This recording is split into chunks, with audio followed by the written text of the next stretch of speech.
The idea of this motorcycle is a little bit frightening to me.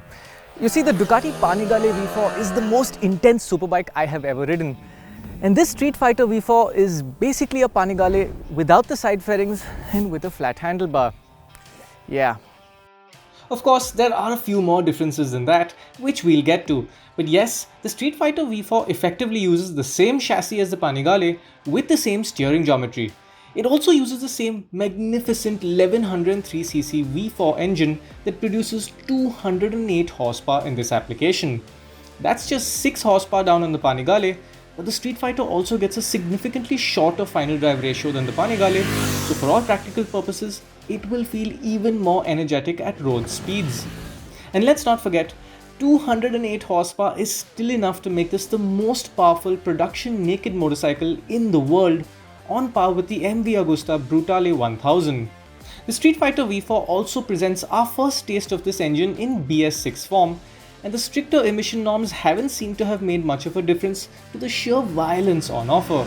In fact, this is still shockingly loud for a road legal, emissions compliant motorcycle.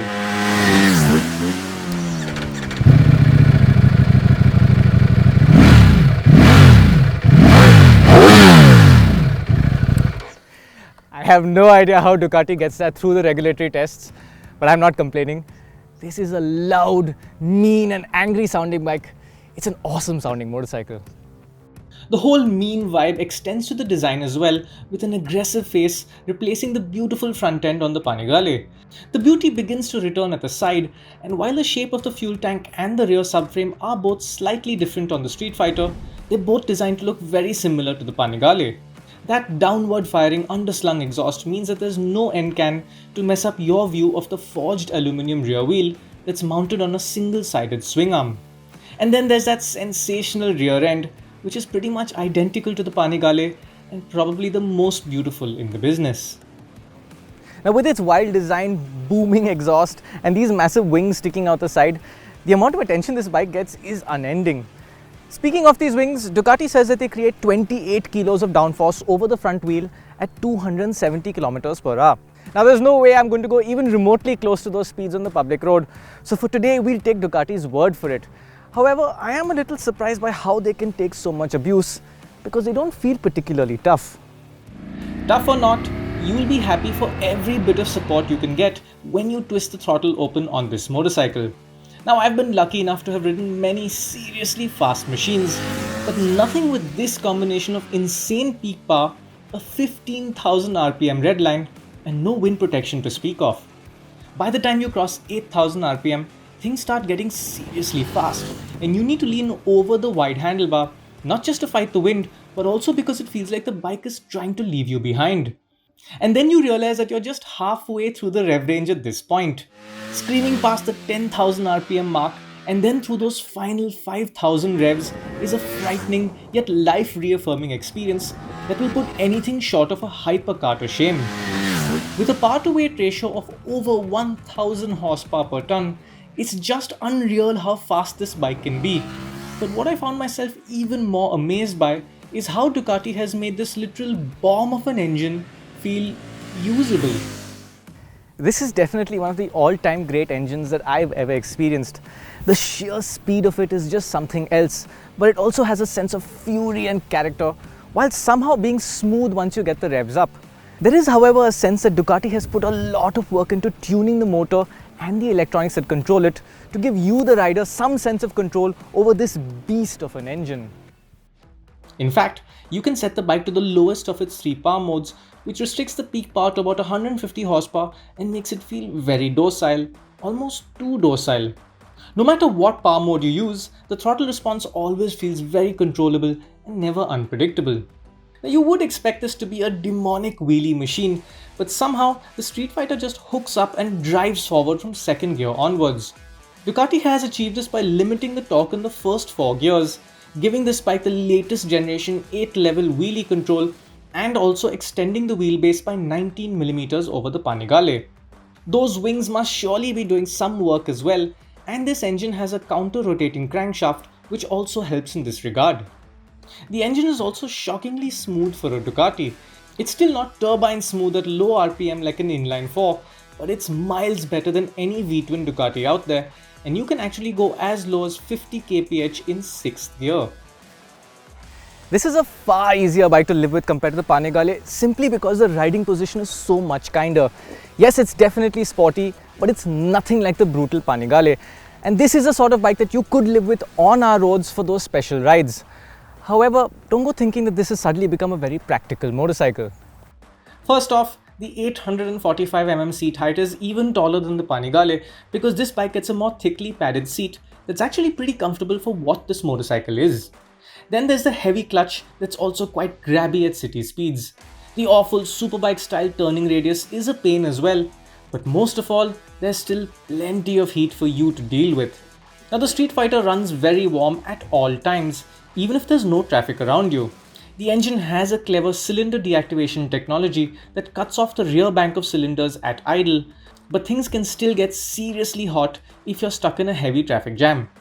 That being said, like most Ducatis, its cooling system does an excellent job of managing the heat, and the challenge is basically down to whether the rider can bear it. So with such a powerful and high-strung engine, it's no surprise that the Street Fighter has a thirst for high-octane fuel. Now we have been riding the bike pretty hard today, but the low fuel warning light came on a little earlier than I was expecting. Now the onboard display tells us that the average consumption is 12 kpl, but if you ride the bike like this, don't be surprised to see that number drop into the single digits. For such a high-tech motorcycle, it is a little disappointing that there's no fuel gauge and all you get is a warning lamp. Then again, it's a similar story with the Panigale, and like with that bike, you put up with these niggles for the incredible way that the motorcycle rides. As mentioned earlier, this bike runs the same front frame aluminium chassis as the Panigale V4, and since we have the S model here, it gets the same electronically controlled Öhlins Smart EC2 suspension. Essentially, this suspension electronically controls the damping forces based on the road surface and what mode you leave it in. You can either leave the suspension to dynamically adjust itself in real time, or if you really know what you're doing, you can select the fixed mode where the compression and rebound damping settings can be manually set up. This Öhlins Smart EC2 suspension is just incredible. When we left the bike in comfort mode, the suspension was surprisingly absorptive even over Mumbai's shamefully bumpy roads. Coming out here and turning the bike into race mode, even then it never got too aggressive or too stiff. I remember riding the Triumph Speed Triple up and down the same stretch of roads just a couple of months back, and that bike was a lot more unforgiving. And at the end of the day, they're both in the same segment. As for bad roads, of course you need to be careful, but the Street Fighter got us through the usual speed breakers and broken roads that are so generously spread all around us. On the occasion that you do find smooth and winding tarmac, the handling feels very serious and high level. Direction changes are not super sharp, but the level of feel and control from the front end is exactly what you'd expect from a superbike, and the Street Fighter rails around corners with incredible confidence. There were a couple of moments where the rear end felt a little soft through some bumpy corners, even in race mode, but this can probably be dialed out if you spend time in the suspension setting menu. Like the Panigale, the Street Fighter's handling talents feel far above what you can exploit on the road, and you can never shake the feeling that you aren't even scratching the surface of what this bike can do. That being said, it's a much more enjoyable ride on the street thanks to the extra comfort, and even though this bike gets Pirelli Rosso Corsa 2 tires against the Super Corsas on the Panigale, these tires are still incredibly grippy and full of feel. Thankfully, the Brembo Stilema brakes are exactly what you get on the Fair bike and are pretty much the best brakes that I've experienced.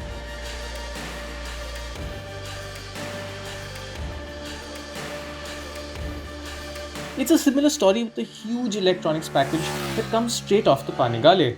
This includes a 5-inch TFT screen, riding modes, launch control, engine brake control, slide control, traction control, you name it control. This bike has it all. And honestly, it's these incredible electronics that make it possible for such mental motorcycles to even exist in the first place. Of course, with all this insane performance, top technology and sheer Italian exotica, this bike commands a pretty hefty price. The standard Street Fighter costs 20 lakh rupees ex showroom, while you'll have to shell out 3 lakhs more for the V4S that you see here. The extra money gets you the fancy Öhlins electronic suspension and steering damper, lighter forged wheels, and this exclusive stealth black paint job. Sure, that's a lot of money, But what I think I'm most impressed by with this bike is that it never tried to kill me. What I thought would be frightening actually turned out to be fun and enjoyable, even when you aren't chasing the red line.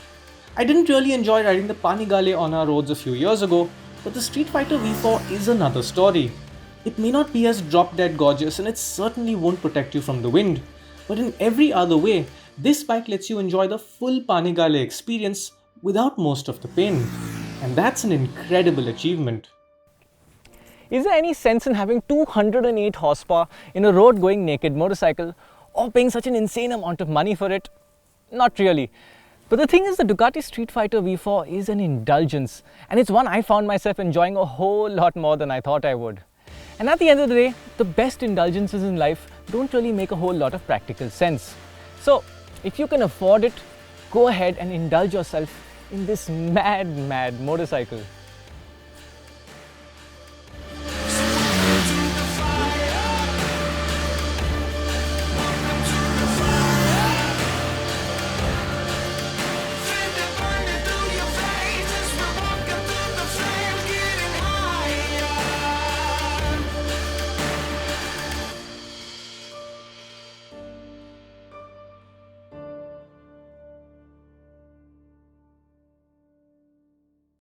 Just the shot. Okay.